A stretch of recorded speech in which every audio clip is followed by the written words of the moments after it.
네, 3년 7개월 만입니다. 이번 주부터 모든 언론 브리핑이 청와대 춘추관에서 진행이 되고 있는데요. 청와대 복귀가 하는 의미부터 짚어주실까요? 네, 뭐 아시다시피 윤석열 전 대통령이 이제 집권하기 시작하면서 그 청와대에서 이제 용산 현재 그 집무실로 이제 이전을 했던 바가 있습니다. 네. 한 3년 7개월 만에 이제 다시 청와대로 이제 복귀가 이루어진 거고요. 뭐 이사는 25일 정도까지 뭐 일단 마무리를 한다고 하고 관전은 아마 수리를 좀 대대적으로 하는 것 같습니다. 네. 그래서 대통령 부부가 이제 청와대 경내에 있는 관저로 이사를 하는 시기는 뭐 내년 1월 중에 이제 이루어질 것으로 그렇게 지금 예상이 되고 있는 상황이고요. 그동안 국민들에게 이제 개방이 돼서 많이 아마 가보셨을 겁니다. 그런데 이제는 뭐 그렇게 전면 개방은 안 이루어지기 때문에 네. 앞으로 그렇게 뭐 경내 전체를 둘러보는 건 이제 어려울 것 같고요. 하지만 이제 부분적으로는 개방을 지금 계획 중인 것으로 그렇게 지금 전해지고 있습니다. 네, 이 청와대 복귀는 이재명 대통령의 후보 시절의 공약이기도 했는데요. 청와대가 가지는 역사적인 의미도 있지 않습니까? 네, 그렇습니다. 그래서 뭐 해방 이후에 이제 초대 대통령 때부터 이제 사용을 해온 그런 공간입니다. 사실 뭐 따지고 보면 그 이전부터 이제 이곳이 이제 관저로 사용이 됐었죠. 그래서 이제 일제 시대에 이제 여기 이제 그때부터 이제 조선 총독 관저로 활용됐던 바가 있고, 네. 또 미군정 시절에는 이제 하지 중장의 관저로 또 사용이 됐고, 이승만 전 대통령부터 이제 여기 초기에는 이름이 이제 경무대로 붙여졌다가 이제 청와대로 이제 바뀌면서 현재까지 이어져 오고 있는 이제 그런 그 상황이고요. 뭐 아시다시피 이제 그 건물 이제 기와가 이제 푸른빛이다 보니까 청와대로 이렇게 이제 불린, 어떻게 보면 대통령의 공간으로서 상징적인 그런 장소로 이제 여겨져 왔고, 1948년부터 2022년까지 이제 사용이 되다가 잠시 국민에게 개방됐다가 다시 이제 대통령의 공간으로 되돌아가는 이제 그런 과정을 거쳤다, 이렇게 보시면 될 것 같습니다. 네, 그런데 이 청와대의 구조 자체가 소통에 장애가 된다, 이런 지적이 여러 번 네. 있었습니다. 그런데 이재명 정부는 투명한 국정 공개를 지향하고 있지 않습니까? 여기에 따른 뭔가 방안도 마련이 됐을까요? 네, 그렇습니다. 그래서 뭐 청와대가 사실은 이제 그 뭐 약간 구중군 걸 같다, 이제 이런 평가를 과거에도 이제 많이 받았었죠. 네. 그리고 대통령하고 참모진하고 거리가 너무 떨어져 있습니다.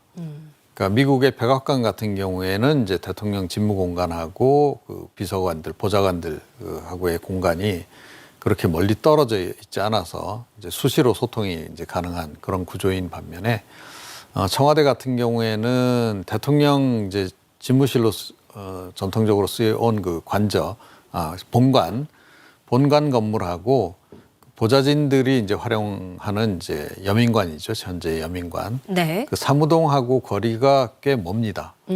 그래서 이제 참모진들이 대통령을 만나러 가는데도 시간이 꽤 걸리고, 네. 뭐 이제 500m 이상 되니까 이제 걸어가더라도 시간이 꽤 걸리는 거죠. 이제 또는 이제 대통령이 참모진들하고 뭔가 급한 얘기를 하기 위해서 사무동을 방문하려고 해도 좀 거리가 떨어져 있고, 이제 그런 그 상황이었습니다. 그런데 이번에 이제 이재명 대통령 같은 경우에는 여민관에도 이제 뭐 몇 개 건물이 있습니다.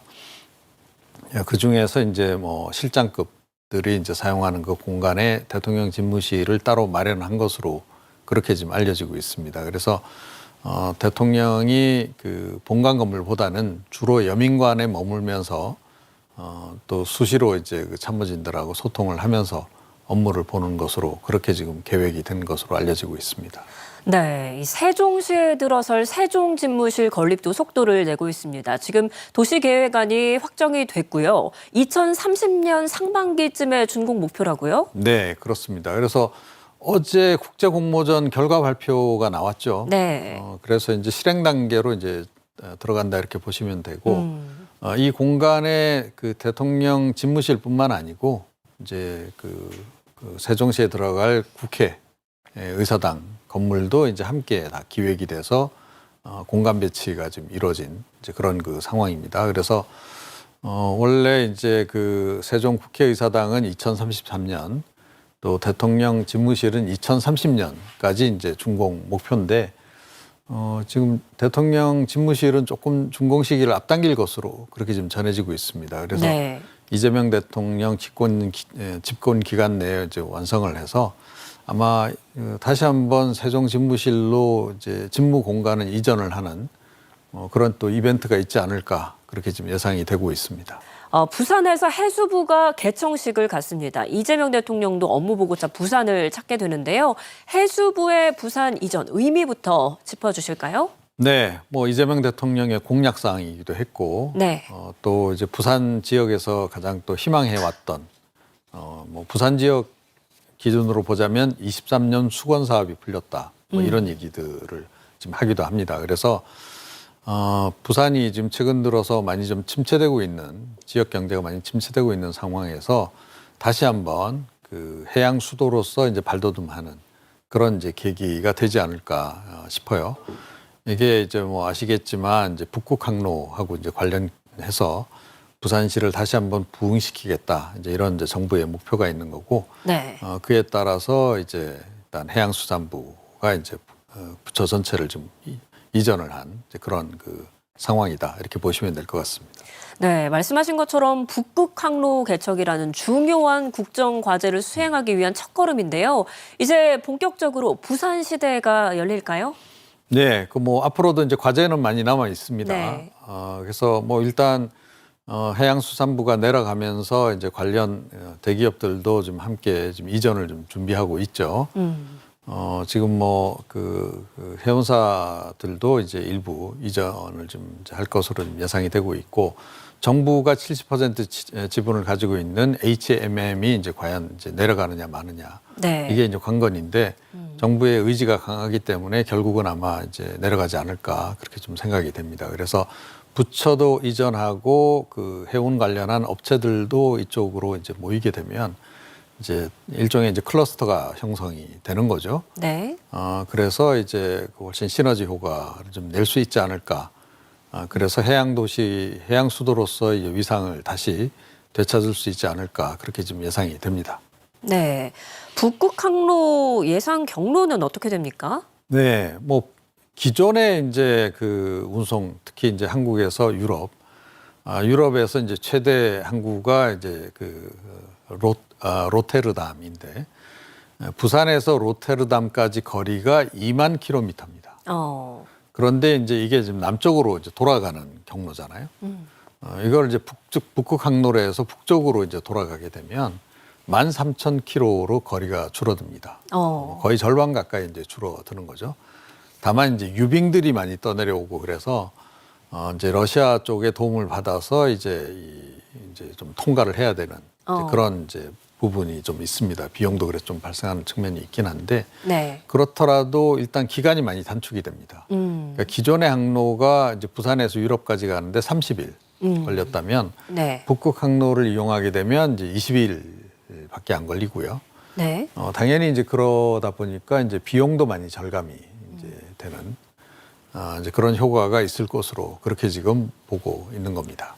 네, 이 북극 항로 시대가 오면은 부가 효과도 상당히 많을 것 같고요.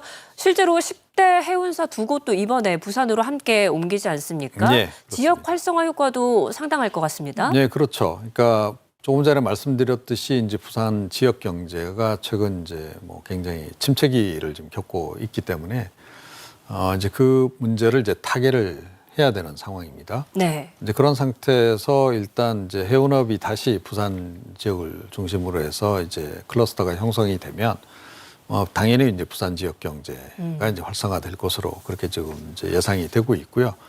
안 그래도 이제 부경대를 비롯해서 이제 부산 지역의 그 해운 관련한 학과들을 이제 운영하는 대학들도 많이 있습니다. 그래서 그 대학 출신들이 이제 뭐 졸업하게 되면 그 지역에서 그냥 취업을 하게 되는 그런 이제 일종의 모델이 이제 만들어지지 않을까 그렇게 지금 예상이 되고 있습니다. 네. 또 오늘 해양수산부 업무보고가 부산에서 진행이 됩니다. 해수부를 마지막으로 업무보고가 마무리가 되는데요. 마지막 업무보고 의미 짚어주실까요? 예. 그러니까 뭐 올해 지금 업무 보고 같은 경우에는 이제 이재명 대통령의 의지에 따라서 이제 실시간 생중계되지 않았습니까? 네. 그래서 이제 많은 화제를 낳기도 하고 또 많은 논란을 이제 유발하기도 좀 했습니다만 어찌됐건 이제 끝까지 생중계로 이제 해서 이제 마무리가 이제 되는 거고요. 이번에 그 업무 보고한 기관들이 굉장히 숫자가 많습니다. 한 네. 133개 정도 기관이 이제 되는 거고요. 해양수산부가 이제 그 마지막 그걸 이제 대미를 장식한다. 그런 의미가 이제 있다 이렇게 보시면 될 것 같습니다.